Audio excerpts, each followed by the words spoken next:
Nunca voy a olvidar el sonido de esa puerta. No fue un golpe fuerte, no fue un portazo dramático como en las películas. Fue un sonido seco, metálico, definitivo. Un clac corto, preciso, como si el lugar mismo hubiera decidido que ya no había marcha atrás. Pero antes de llegar ahí, déjame contarte cómo empezó todo, porque si yo hubiera escuchado esta historia antes, tal vez habría salido corriendo. Me dijeron que era un trabajo normal. Eso fue exactamente lo que dijeron. Trabajo normal, horario fijo, buen pago, sin experiencia previa. Nada raro, nada peligroso, nada que no pudiera manejar un tipo común como yo. Y yo necesitaba ese dinero. No era ambición, era presión, alquiler atrasado, facturas apiladas como amenazas silenciosas y esa sensación constante de que el tiempo se me estaba acabando. Cuando vi el anuncio no pensé demasiado. De hecho, eso fue lo primero que me tranquilizó.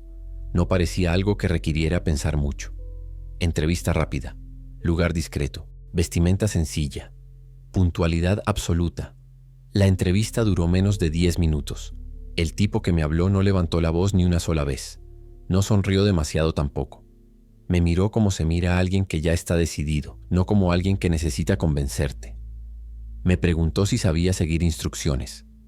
Dije que sí. Me preguntó si era puntual. Dije que sí. Me preguntó si podía mantener la boca cerrada sobre lo que veía. Dudé medio segundo y dije que sí. Ahí fue cuando asentó con la cabeza, como si ese último sí hubiera sido el único que realmente importaba. No me explicó demasiado. Solo dijo que el trabajo era nocturno, que no había contacto con clientes, que la rutina era siempre la misma y que si hacía exactamente lo que se me pedía no habría problemas. Cuando salí de ahí, tuve una sensación rara en el estómago.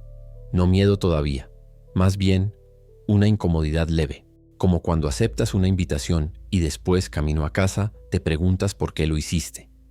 El primer día llegué 10 minutos antes. Siempre fui así.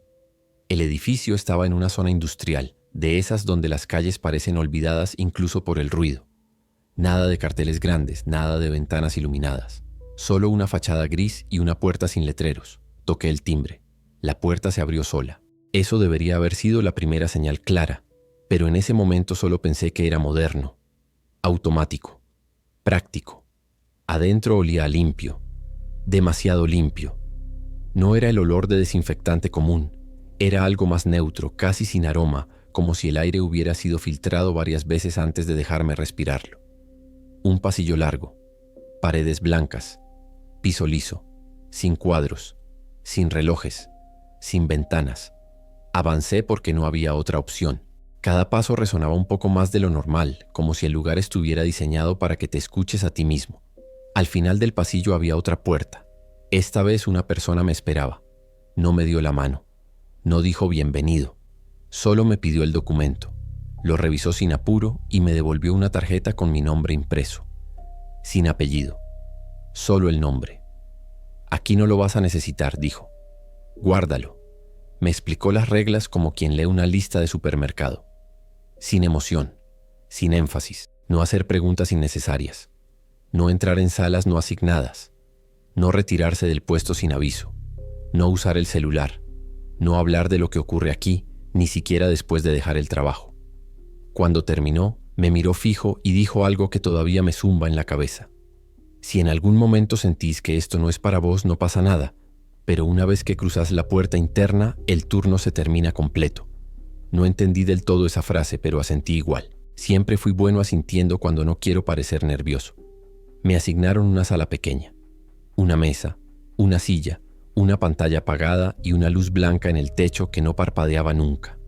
Me dijeron que mi trabajo era simple. Observar, anotar, reportar si algo se salía del protocolo. ¿Qué protocolo?, se pregunté. El tipo levantó la vista lentamente. El que vas a aprender mirando. Eso fue todo. Se fue y me dejó solo. Al principio el tiempo pasó lento. Demasiado lento. Miraba la pared, la mesa, la pantalla apagada. No pasaba nada. Empecé a pensar que quizá todo era exageración mía, que el misterio era parte del juego para ver si la gente aguantaba. Después la pantalla se encendió sola. No hizo ruido. Simplemente se encendió. Mostraba una habitación parecida a la mía, pero más grande. Había objetos ordenados con una precisión casi obsesiva. Cada cosa en su lugar. Ningún movimiento, ninguna persona. Arriba, en una esquina, apareció una línea de texto. Observación activa. Me incliné hacia adelante sin darme cuenta. Algo dentro mío se tensó. No sabía por qué, pero sentí que ya no era un espectador casual. Sentí que ahora estaba dentro de algo. Pasaron varios minutos, tal vez más. Perdí la noción del tiempo porque no había reloj, ni sonido exterior, ni referencias. Solo esa habitación inmóvil en la pantalla. Y entonces, algo cambió. No fue un movimiento brusco. Fue un detalle mínimo, un objeto que no estaba exactamente igual que antes. No se había caído, no se había desplazado visiblemente. Pero yo estaba seguro de que no estaba así. Anoté la hora aproximada y el detalle, como me habían dicho. Nada más. La pantalla volvió a negro. Ahí respiré. Sentí alivio, como si hubiera pasado una prueba silenciosa. Minutos después escuché pasos en el pasillo. Se detuvieron frente a mi puerta. Nadie entró, nadie habló, pero supe que estaban ahí. La pantalla volvió a encenderse. Esta vez el texto decía: confirmado. No sé por qué, pero eso me dio más miedo que cualquier cosa rara que hubiera visto. A partir de esa noche empecé a notar patrones. Las observaciones nunca eran violentas, nunca explícitas, pero siempre incómodas. Cambios sutiles, detalles fuera de lugar. Cosas que si no prestabas atención podías jurar que no habían pasado. Y lo peor era que nadie me explicaba nada. Yo anotaba, reportaba, cumplía, pero cada vez que salía del edificio sentía que algo se quedaba conmigo, como una presión en el pecho, como si mis pensamientos no fueran del todo míos durante un rato. Una noche pregunté cuánto tiempo llevaba la gente trabajando ahí. El tipo me miró sin expresión. El tiempo suficiente. Ahí fue cuando empecé a sospechar que no todos se iban por decisión propia. El cuarto turno fue distinto desde el principio. El aire se sentía más pesado, la luz parecía más fría, y cuando llegué a mi sala, la pantalla ya estaba encendida. No había texto, solo la imagen. Y en esa imagen había algo que no debería haber estado ahí. Mi primer impulso fue levantarme. El segundo, irme. Pero recordé la frase: una vez que cruzas la puerta interna, el turno se termina completo. Miré la puerta de mi sala. Estaba cerrada. Fue entonces cuando escuché el sonido. El mismo sonido metálico, seco, definitivo. La puerta principal del sector cerrándose. Y ahí entendí que hasta ese momento todo había sido preparación. Cuando la puerta del sector se cerró, no hubo alarma, ni luces rojas, ni voces por altavoz. Nada espectacular. Solo ese silencio pesado que te aprieta los oídos por dentro, como si el lugar estuviera esperando que reaccionaras y disfrutara que no supieras cómo. Me quedé de pie, inmóvil, mirando la pantalla. El objeto que no debería estar ahí seguía en el mismo lugar. No voy a describirlo con detalle, porque ni siquiera yo podría explicarlo bien sin que suene absurdo. Solo diré esto. No parecía peligroso, pero tampoco parecía inerte. Era como si su presencia fuera una idea mal puesta en el mundo. Tragué saliva y me obligué a hacer lo único que sabía hacer ahí dentro: observar y anotar. Mis manos temblaban. Lo noté al escribir. Nunca me había pasado antes. Hasta ese momento yo había logrado convencerme de que era solo un trabajo raro, una empresa con secretos, protocolos exagerados y un aire de misterio calculado. Pero en ese instante esa mentira se me cayó encima como una pared. La pantalla cambió sola.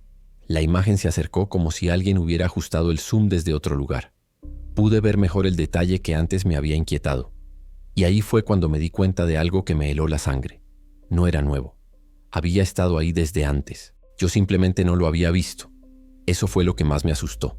No la cosa en sí, sino la idea de que mi percepción estaba fallando, de que el trabajo no era solo observar, sino aprender a aceptar que lo que veía podía cambiar, sin avisar.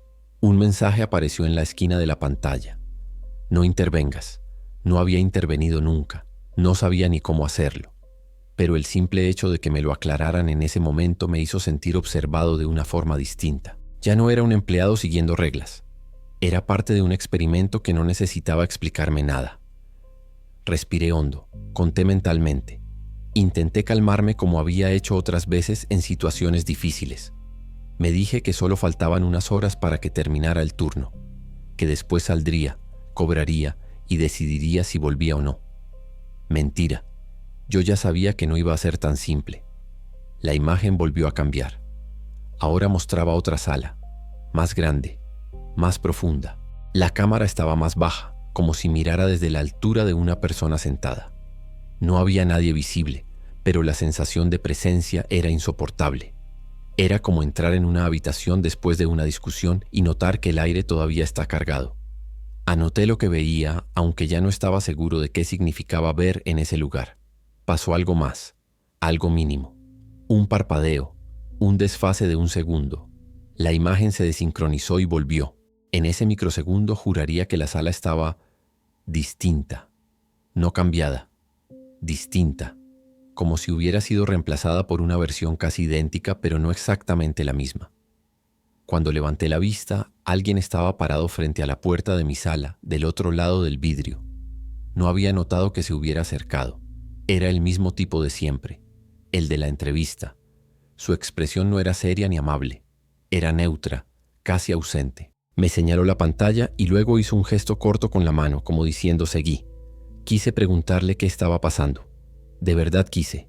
Tenía 1000 preguntas acumuladas en la garganta desde el primer día, pero no me salió la voz. Y siendo honesto conmigo mismo, tampoco quise oír las respuestas, porque hay momentos en los que intuís que entender algo te va a cambiar de una forma que no tiene vuelta atrás. La noche avanzó, o eso creo, sin reloj, sin ventanas. El tiempo ahí era una idea flexible. La pantalla mostraba escenas cada vez más extrañas, no peligrosas, no explícitas, pero profundamente equivocadas. Objetos que parecían recordar haber estado en otro lugar. Espacios que no respetaban su propia lógica. Y yo anotaba todo. En un momento me di cuenta de que ya no me sorprendía tanto. Eso fue otro golpe, la normalización, la adaptación. El cuerpo se acostumbra incluso a lo que no debería. Cerca del final del turno, si es que realmente era el final, apareció un último mensaje en la pantalla. ¿Confirmás? No explicaba qué debía confirmar, pero yo lo entendí, o creí entenderlo. Confirmar que había visto, confirmar que aceptaba lo observado como válido, confirmar que podía seguir adelante sin romper el protocolo, ni a mí mismo. Me quedé mirando esa palabra durante lo que parecieron minutos eternos. Pensé en el dinero, en mis deudas, en lo fácil que había sido entrar ahí, en lo difícil que sería salir sin consecuencias. Confirmé. La pantalla se apagó. La luz del techo bajó de intensidad por primera vez desde que había entrado, y la puerta se abrió con un sonido suave, casi amable, como si el lugar quisiera fingir que nunca había sido hostil. Salí sin que nadie me acompañara. El pasillo parecía más corto, el aire más liviano. La puerta exterior se abrió sola otra vez. Afuera, la noche seguía igual que siempre. Autos a lo lejos, un perro ladrando. El mundo normal, intacto, indiferente. Me quedé parado unos segundos, respirando como si hubiera salido del agua después de estar demasiado tiempo abajo. Volví a casa, dormí mal, soñé peor. Al día siguiente el pago estaba en mi cuenta. Exacto, puntual, sin errores. No volví, o eso es lo que me digo a mí mismo, porque hay cosas que no se van cuando dejas un lugar. Hay ideas que se quedan pegadas, como una sombra que no coincide del todo con tus movimientos. A veces en mi trabajo actual noto detalles fuera de lugar, cambios mínimos, sensaciones de déjà vu que no puedo explicar, y por un segundo vuelvo a escuchar ese clac metálico en mi cabeza. Me dijeron que era un trabajo normal, y durante un tiempo yo también fingí creerlo. Gracias de verdad por quedarte hasta el final y escuchar mi historia. No todos lo hacen, y créeme, eso dice más de vos que de mí. Si querés escuchar más relatos como este, experiencias contadas desde adentro, sin adornos ni finales fáciles, suscríbete al canal y compartí este video con alguien que sepa escuchar hasta el último segundo.